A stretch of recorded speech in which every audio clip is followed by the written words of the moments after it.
السلام علیکم ورحمۃ اللہ. اذان دے دیں.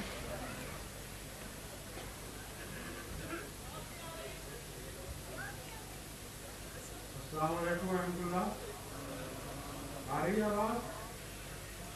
اذان دے دیں جنہوں نے اذان دینی ہے، جن کو مقرر فرمایا گیا ہے. اللہ اکبر اللہ اکبر. اللہ اکبر اللہ اکبر. اشہد ان لا الہ الا اللہ.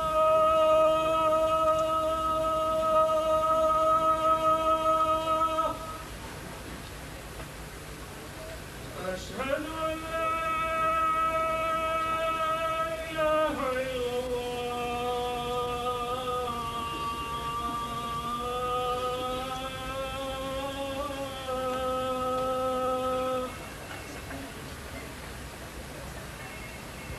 أشهد أن محمدا رسول الله.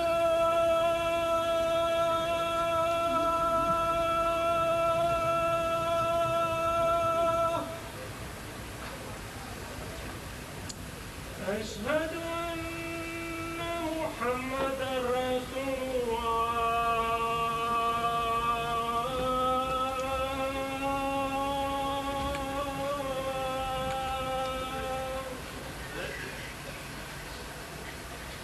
حي على الصلاة.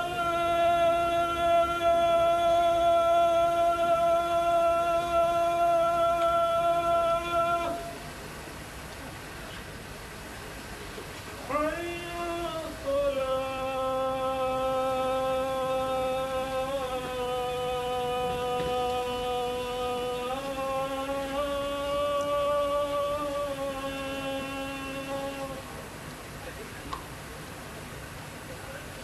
حي على الفلاح.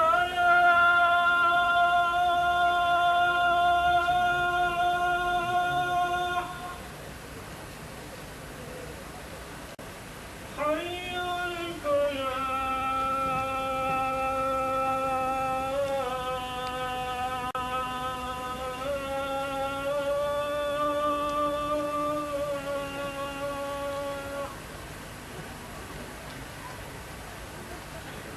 الله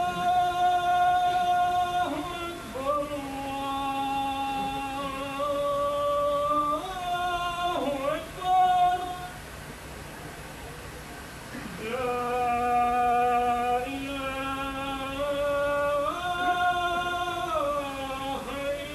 الله.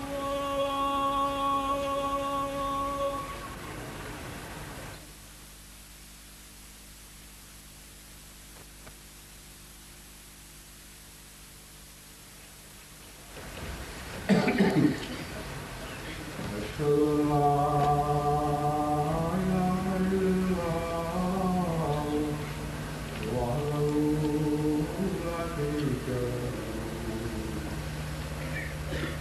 وأشهد أن محمدا عبده ورسوله. أما بعد فأعوذ بالله من الشيطان الرجيم. بسم الله الرحمن الرحيم.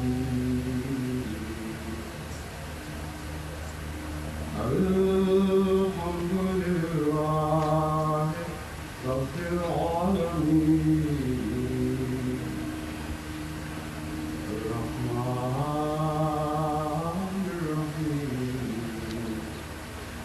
مالك يوم الدين. إياك نعبد وإياك نستعين. اهدنا الصراط المستقيم. صراط الذين